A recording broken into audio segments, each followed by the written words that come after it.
So Helen Mackey, the Minister of the Feds, has come out with this plan, and this is to do with all and so forth, the Fed strategy. Of course, they want to increase the size of the army. But the other thing they've said about is fast tracking.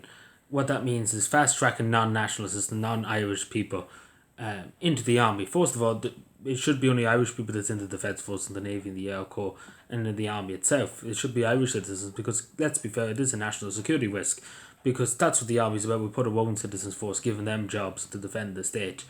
But we shouldn't be given to non-European citizens or even EU citizens in general. Irish people should be the only people in the army. Irish citizens, people with Irish papers, etc. But this is the thing. They're saying that if you join the army as a non-EU citizen, say for example, or as an EU citizen, you can get fast-tracked Irish citizenship within a year. So just think about that. So if I'm coming from Timbuktu, right, to Ireland, I joined the army for a year. Straight away, you get your citizenship, off you go. You don't stay in the army. Like, let's be fair, it can be abused 100 times over. Because it pretty much says if you stay there a year, you get your citizenship. Simple as that. Which is absolutely ridiculous, because it doesn't mean anything a year in the army, in the defence forces. Because it would have to be multiple years. Like, if it was going to be, it would have to be 10 years at least of service to the Irish state before you get your papers, before you get your Irish papers. Because it's utterly ridiculous. It is utterly ridiculous. Suggestion that you only a year in the army and get your papers. No other country in the world, I think, would do that. No other country, reasonable country in the world would do that. And Helen McAtee's excuse is, because we don't have enough Irish people won't volunteer for the army, won't go for the army. But this is the thing, if they would pay the soldiers, Helen McAtee's not doing it for nothing. She's not Minister of Defence for nothing. She's getting over 100, probably 200,000 a year plus expenses alone, maybe 300,000. She's not going to work for nothing. There's so many young Irish people, they can't afford to pay the rent, etc. There's so many young Irish people who were in the army, for example, who had to leave the army, who had to buy themselves out of the army nearly, to get out of the army to work in Tesco. There was often young Irish people, and I've heard of one case in particular. He was 25. He left the army because he couldn't afford to live. He couldn't afford to pay the bills. And imagine this is a soldier that was trained. He was a decent enough soldier. He had a good reputation enough in the army. But he left to go to Tesco. Because it was better money in Tesco than there was in the army. Think about that for a second. That he got better conditions and stuff in Tesco than he did in the Defence Forces. And he was an Irish person. He was a young Irish fellow who wanted to stay the rest of his life in the army. But as simple as that, he had great loyalty to the state and great loyalty to the people of Ireland.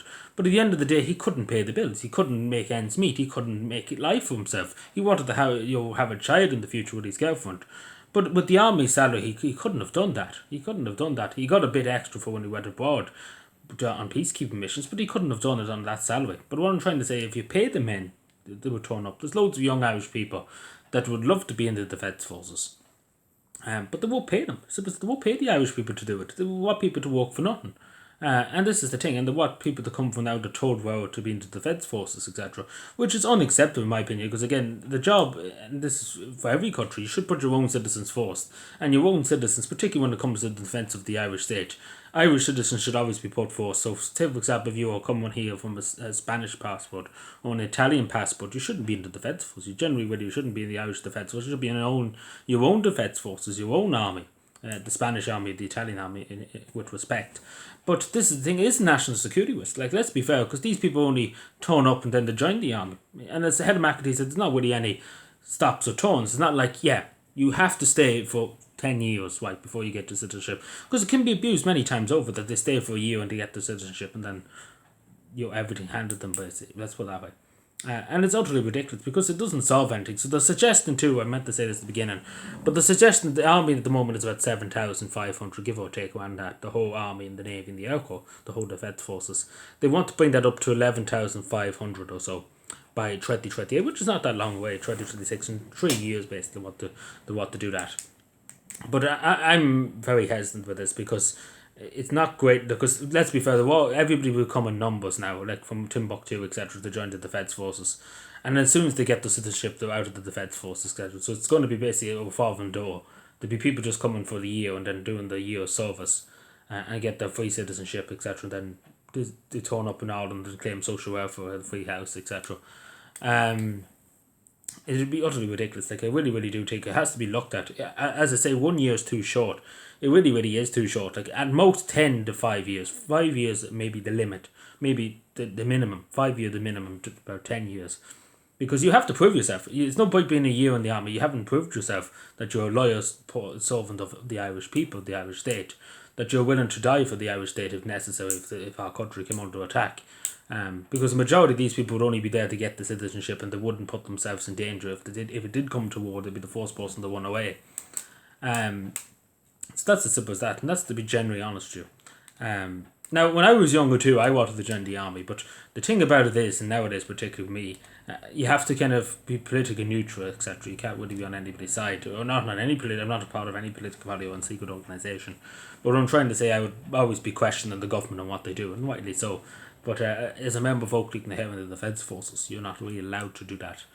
You're supposed to be in the middle, basically. Whatever that means nowadays, particularly in Ireland, because I think the middle is gone, is given up in society, and it's just outright just this rebellion against the government, to be generally honest with you. But yeah, let me know what you think, because I don't think any country, like, let's be fair, I can't foresee any country do that, like to say, yeah, if you go for a year into the army, we'll give you citizenship. It's absolutely insane. And the other thing with the top of Helen McEntee particularly is this new, I suppose, the main thing that the government are worried about, and that is diversity in the defence forces. You think they would be worried about let's get fighter aircraft, because that's the concern. Like, let's get fighter aircraft. Let's put fighter aircraft first. Let's get the fighter jets. Let's get the radar up and going. They have bought the radar, but they still don't have it in place yet. Let's get the anti-submarine capabilities of the naval ships. Let's get the sonar, etc. for the naval ships. But, diversity in the army shouldn't be the top priority.